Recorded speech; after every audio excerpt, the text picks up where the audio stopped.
भगवान पर शमी पत्र चढ़ भस्म चढ़ाई, दूध समर्पित कर रहे हैं, शहद समर्पित कर रहे हैं हम भगवान। शमी के वृक्ष, बेलपत्र का वृक्ष, उसके नीचे की मिट्टी, यूरिन से जुड़ा हुआ बहुत बड़ा रोग उत्पन्न हो जाता है, यूरिन नहीं आती, का अवधूतेश्वर नाम लेकर तुम्हारे घर के अंदर है, सारे वास्तु को अच्छा कर देता है। पत्र का पौधा हो, बड़ का पौधा हो, पीपल का पौधा हो, चाहे आंवले का पौधा हो, किसी भी पौधे में, और उसने स्वीकार लिया, जीवन सार्थक हो गया। उसने स्वीकार,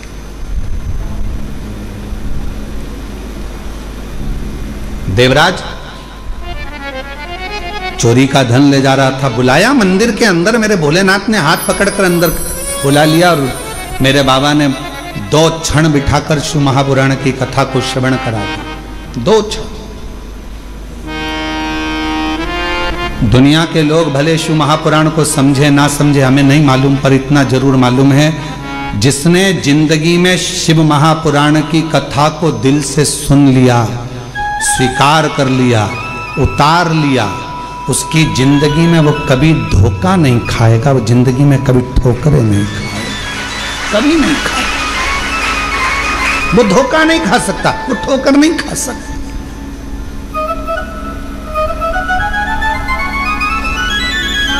भगवान शंकर पर जो जो सामग्री हम समर्पित करते हैं, शिव जी को बेलपत्र चढ़ाई वो भी औषधि है, शिव जी को जल चढ़ाया वो भी औषधि है, शिव जी पर धतूरा चढ़ाया वो भी औषधि है, शंकर भगवान पर शमी पत्र चढ़ाया वो भी औषधि है, शिव जी पर भस्म चढ़ाई वो भी औषधि है, शिव जी को जल समर्पित कर रहे हैं, दूध समर्पित कर रहे हैं, शहद समर्पित कर रहे हैं, हम भगवान शंकर को जो सामग्री समर्पित कर रहे हैं वो संपूर्ण औषधि का कार्य ही करती है, संपूर्ण औषधि का।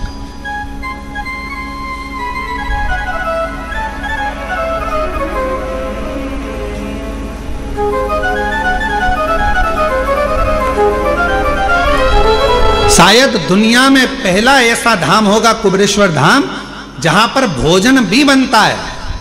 तो बाबा की जो बेलपत्र चढ़ती है, उसी बेलपत्र को सब्जी में, खिचड़ी में, भोजन में उस बेलपत्र को उकाला जाता है, बनाया जाता है और आप तक पहुंचाया जाता है, वो औषधि बन जाए। लोग नहीं पहचान पाते, पर जो जानने वाले हैं, जो कोई व्यक्ति कहे कि औषधि, शमी के वृक्ष, बेलपत्र का वृक्ष, उसके नीचे की मिट्टी हो, उसके नीचे की रज हो, वो भी औषधि का कार्य करती है। जब किसी व्यक्ति को यूरिन से जुड़ी हुई प्रॉब्लम हो जाती है, उसको जब यूरिन से जुड़ा हुआ बहुत बड़ा रोग उत्पन्न हो जाता है, यूरिन नहीं आती है या यूरिन रुक जाती है या यूरिन उसकी निकलती ही नहीं, बाथरूम आती ही नहीं, उसको बहुत रुक रुक कर आती है या बाथरूम पूर्ण तरह से नहीं आती, तो उसको करा क्या जाता है, उसको जाओ शमी का वृक्ष, शमी के वृक्ष की नीचे की मिट्टी लाओ, शमी के वृक्ष की पत्ती लाओ, बाबा देवाधिदेव महादेव का अवधूतेश्वर नाम लेकर उसको अच्छा मिट्टी के साथ शमी की पत्ती को मल लो, थोड़ा गीला कर कर नाभि के नीचे उसको लगा लो, 5 मिनट के अंदर अच्छे से, कितनी भी यूरिन रुक रही हो पर यूरिन निकलना प्रारंभ हो जाती है, उसको किसी चीज की जरूरत नहीं पड़ती, 5 मिनट लगता है बस, और 5 मिनट में यूरिन आना प्रारंभ हो जाती है।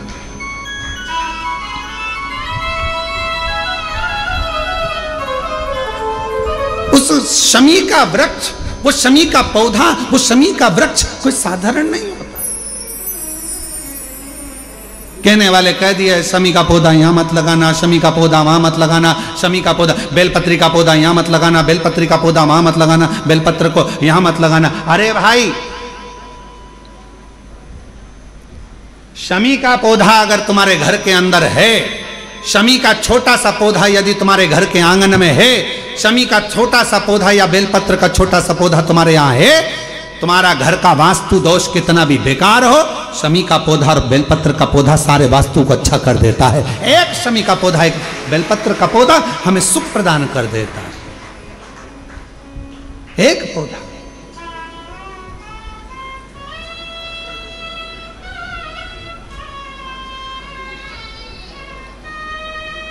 उस शमी के पौधे को ना पहचान रहे लोग, उस बेलपत्र के पौधे को ना पहचान रहे लोग। पर एक निवेदन आपसे और है, अगर तुम्हारे गांव में, तुम्हारे नगर में, तुम्हारे शहर में, तुम्हारी कॉलोनी में, तुम्हारी सोसाइटी में शमी का पौधा हो, बेलपत्र का पौधा हो, बड़ का पौधा हो, पीपल का पौधा हो, चाहे आंवले का पौधा हो, किसी भी पौधे में आप कोई भी, जैसे दही चढ़ा देते हो, दूध चढ़ा देते हो, या कोई ऐसा इत्र चढ़ा देते हो, निवेदन है आप अपने आसपास के बड़े बड़े पौधे में ये कोई भी चीज़ ना चढ़ाएं। कोई महाराज कितना भी बताए, पर उस पौधे के अंदर आप केवल जल चढ़ाएं, केवल जल।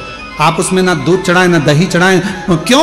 क्योंकि पौधे में जब दही जाता है तो दही जाने के कारण, इत्र जाने के कारण, तेल जाने के कारण, कोई सामग्री जाने के कारण वो बड़े से बड़ा पौधा सूखने लगता है। हमारा करवत निवेदन है आपसे, उस पौधे में जब भी बेलपत्र का पूजन करने जाओ, ना दूध चढ़ाना ना दही चढ़ाना, केवल जल चढ़ाइए। जल के सिवाय उसके नीचे ना दूध चढ़ाइए ना दही चढ़ाइए, ना उसमें इत्र चढ़ाइए, ना तेल चढ़ाइए, ना कोई सामग्री चढ़ाइए, उसके नीचे केवल जल चढ़ाओ। क्यों? क्योंकि शमी ने स्वयं मंदार से कहा है, हे मंदार, शमी ने मंदार से कहा है, हे मंदार, जब कोई एक जल का पात्र लेकर हम पंच वृक्ष के नीचे आते हैं, जल का भरा हुआ पात्र लेकर आते हैं और जल समर्पित करते हैं, जब वो खाली पात्र हमारे वृक्ष के नीचे से जाता है तो वो खाली नहीं रहता, हम उसे लक्ष्मी से परिपूर्ण कर कर भेज देते हैं। ये शमी का है। अब ना जाने तुमको कौन कह देता है कि उसमें दूध चढ़ा दो, उसमें तुम दही चढ़ा दो, उसमें ये चढ़ा दो, उसमें इत्र चढ़ा दो। किसी का कहना मत मानो, आप शिव महापुराण का कहना मानो। एक लोटा जल शमी के वृक्ष के नीचे चढ़ाओ, बेलपत्र के वृक्ष के नीचे चढ़ाओ, चाहे आप बड़े वृक्ष के नीचे चढ़ाओ, चाहे आप आंवले के वृक्ष के नीचे चढ़ाओ, चाहे पीपल के नीचे चढ़ाओ, पर जल चढ़ाओ। इसके सिवा कोई सामग्री, अभी हमने देखा कई लोग, अभी दीपावली के पहले हमने देखा भारत के भूमि में कई ऐसे लोग हैं जो ना जाने कहां कहां से ऐसे लोग पृथ्वी पर आ गए हैं, जो लक्ष्मी की पूजन करते हैं और अगले साल की लक्ष्मी को उठाकर पीपल के पेड़ के नीचे धरी आते हैं, आंवले के वृक्ष के नीचे रखे आएंगे, कहीं बड़ वृक्ष के नीचे रखे आएंगे। रोड के किनारे जितने वृक्ष लगे हैं, सबके घर की लक्ष्मी मैया, सबके घर की लक्ष्मी जी की मूर्ति, गणेश जी की मूर्ति, इस देवता की मूर्ति, उस देवता की मूर्ति, सारी मूर्तियां पेड़ों के नीचे रखी हुई है। तुम्हें कौन ने अकल दे दी ऐसी? तुम्हें अकल किसने दी ऐसी? कौन ने विवेक दे दिया कि घर की पुरानी मूर्ति को पेड़ के नीचे ले जाकर रख दो? तुम्हारे घर की पुरानी मूर्ति है, घर में एक बाल्टी लो, घर में एक टब लो, उस बाल्टी में पानी भरो, तुम्हारे घर की पुरानी मूर्ति उस पानी के अंदर डाल के रखो। जितने दिन में गल जाए, 15 दिन, 20 दिन, 25 दिन, जब गल जाए तब उस मूर्ति की मिट्टी को किसी पेड़ के नीचे ले जाकर डालो, पर अपने देवी देवता को किसी वृक्ष के नीचे ले जाकर मत रखो, उनका अपमान मत करो, उनका अपमान मत करो। ना जाने कौन ऐसा विवेक दे देता है तुमको, ना जाने कौन ऐसी बुद्धि दे देता है कि भगवान की अगले साल की मूर्ति को गणेश जी की उठाओ, पेड़ के नीचे रखिया, लक्ष्मी जी की मूर्ति उठाओ, पेड़ के नीचे रखिया, देवता की मूर्ति उठाओ, पेड़ के नीचे रखिया। नहीं, उस मूर्ति को अपने घर की पानी की बाल्टी में, पानी में उसको गलाओ, मिट्टी इकट्ठी हो जाए, तब पेड़ में डाल लिया, पेड़ में डाल। करोगे? अरे बोलो तो जम के कि यहां से सुनी और यहां से निकाल दी, बची कुची थी, कथा में से गए तो झटकार दी। घर के लोगों ने पूछा कथा में गई थी सी और कुबरेश्वर धाम क्या लेके आई? महाराज ने सुनाया तो बहुत कुछ था, पर समझ में नहीं आया करना क्या। समझो, हमारे देवता का अपमान हम क्यों करें? हमारे देवी देवता को लोग देखकर हंसते हैं। जब ड्राइवर गाड़ी चलाते हैं और पेड़ के किनारे पर जो मूर्तियां रखी रहती है, उनको तो मालूम ही नहीं है कि पेड़ के किनारे मूर्ति रखी है। उनने तो गाड़ी चलाते मुंह में गुटखा भरा हुआ है, तंबाकू भरा हुआ है, पिचकारी मार दी, वो तुम्हारे देवता पर गई, तुम्हारे को बद्दुआ नहीं लगेगी? तुमको अपशब्द नहीं लगेगा? जरा विचार करिए। इसलिए पेड़ों के नीचे मूर्ति रखना बंद करिए, उस मूर्ति को घर में ही बाल्टी में गलाओ, मिट्टी तैयार करके वो पेड़ के नीचे चढ़ाओ, स्वीकार होगा। हमारी बात का लोगों को बुरा जरूर लगेगा, लग जाए तो फिर भी, वैसे भी हमारी बात का बहुत बुरा लगता है, तो इस बात का भी अगर बुरा लगे तो मैं हाथ जोड़कर निवेदन करता हूं, क्षमा करिएगा। पर हमारे सनातन धर्म पर कोई उंगली उठाए, हंसे, ये हमें स्वीकार नहीं है, ये हमें स्वीकृत नहीं है महाराज, ये स्वीकृत ही नहीं। शिव तत्व कह रहा, भगवान स्वीकार करें। शमी के वृक्ष के नीचे की मिट्टी और शमी की पत्ती, अवधूतेश्वर महादेव का नाम लेकर यदि यूरिन से जुड़ा हुआ कोई भी प्रॉब्लम होता है तो नाभि के नीचे गीली कर कर उस मिट्टी को लगाया जाए। 5 मिनट 7 मिनट 5-7 मिनट तो बहुत हो गए, 5 मिनट में आपको उसका फर्क दिख जाएगा। 5 मिनट यूरिन आना प्रारंभ हो जाए। शमी के पत्र में वो बल होता है, शमी के पत्र।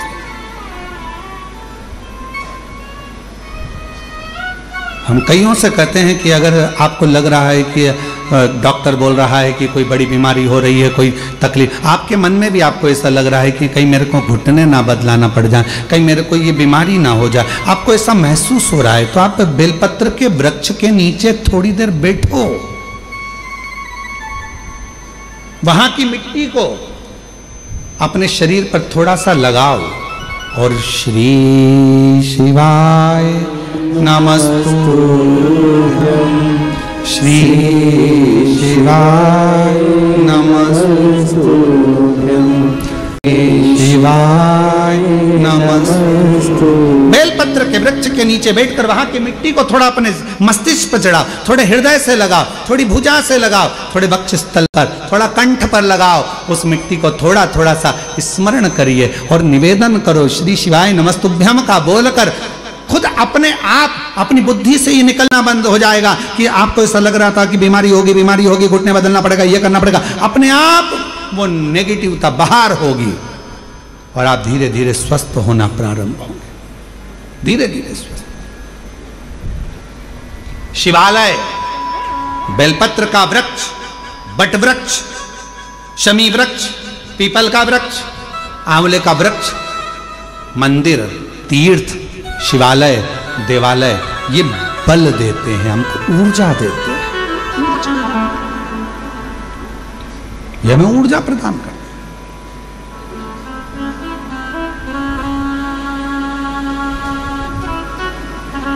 क्या मिलता है? कुबेरेश्वर बाबा की धरा पर आए हो, जल चढ़ा रहे हो, कथा सुन रहे हो, भूमि शयन कर रहे हो, अपना अपना दरी बिछाया, पटुका बिछाया, लेट गए, सो गए, सब होता है, सब।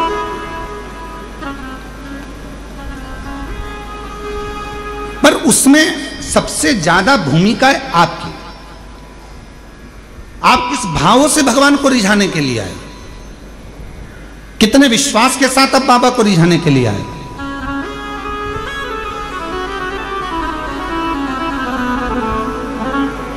ये कथा तो 29 तारीख को पूरी हो जाएगी। 14 नवंबर से 20 नवंबर तक जो विठले सेवा समिति की एक कथा होती है, हर तेरा हम शिव के करीब में पहुंचे। जरूरी नहीं कि आप मंदिर तक जाएंगे, जरूरी यह है कि आपका विश्वास, आपकी दृढ़ता, आपकी श्रद्धा, आपका भरोसा एक ना एक दिन मेरे कुबेरेश्वर बाबा को तुम्हारे घर तक लेकर जरूर आएगा, तुम्हारे दरवाजे तक जरूर आएगा। कोई कहे कि हम मंदिर तक ना जाएं, कोई बात नहीं, शरीर में कष्ट है मत जाओ, पर शरीर अच्छा है, चल सकते हो, जा सकते हो, तुम्हारे घर में चल रही है, तो इस शरीर से शिवालय तक जरूर जाओ, शंकर के मंदिर तक जरूर जाओ।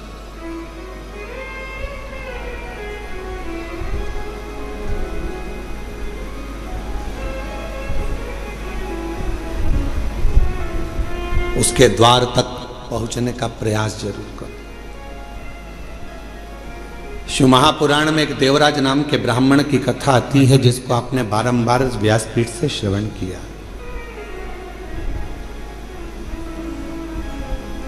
वो देवराज जो कभी भगवान के मंदिर नहीं गया, वो देवराज जो कभी शिवालय नहीं गया, वो देवराज कभी जो शंकर की आराधना में नहीं लगा, कभी नहीं गया, ना उसने आराधना करी ना कभी साधना करी।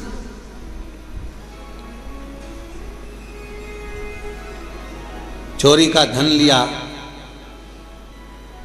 एक पर नारी के कहने पर स्त्री के कहने पर, जिससे वो प्रेम करता था, जिससे वो स्नेह करता था, उस नारी के कहने पर रानी के गले का हार चुराकर वो लेकर अपनी उस जिससे प्रेम करता था उसको देने के लिए जा रहा था, और शरीर में पड़ गया ताप, बुखार।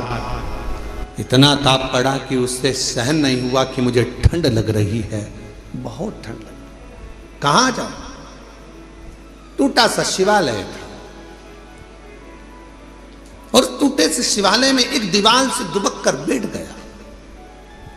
अब उसको क्या मालूम कि अंदर एक कोई विद्वान ब्राह्मण बैठा हुआ है और वो शिव महापुराण का पाठ कर रहा है, शिव महापुराण को श्रवण करा रहा।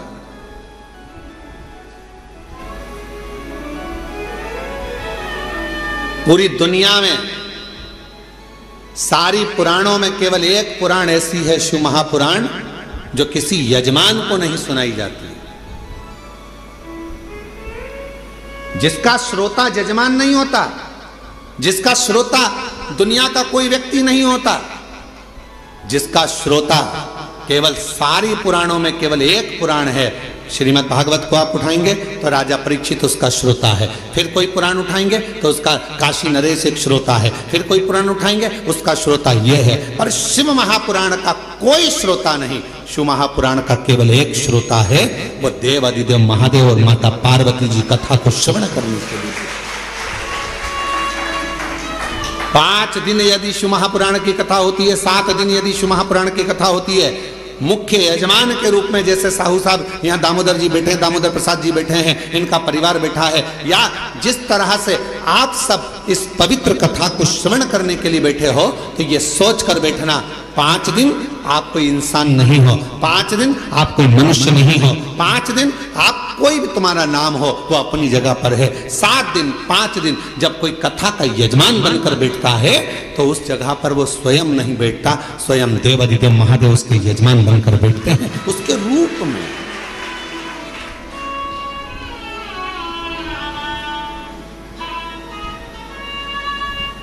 जितने कथा के पंडाल में बैठे हो, जितने कुबेरेश्वर बाबा की धरा पर, कंकर शंकर की भूमि पर तुम जहां बैठे हो, चाहे तुम्हें जहां छांव मिल गई, तुम जहां जाकर बैठ गए, तुम कहीं पर भी बैठकर कथा को श्रवण कर रहे हो, समझ लेना कि आप कोई साधारण नहीं हो। मेरा शंकर आपके रूप में कथा को श्रवण करने के लिए बैठा है, शिव महापुराण की कथा सुनने के लिए बैठा है। और कोई पुराण होती तो हम कह देते कि इस पुराण का यजमान ये है, उस पुराण का यजमान वो है, पर शिव महापुराण की कथा जब चंचुला देवी ने अपने पति बिंदुक के लिए कराई और चंचुला देवी जब पुराण कराने के लिए पहुंची तो स्वयं देवऋषि नारद ने कह दिया कौन सी पुराण कराना है। तो देवऋषि नारद ने पूछा चंचुला देवी से, तुम कौन सी पुराण कराना चाहते हो? तो कहा शिव महापुराण।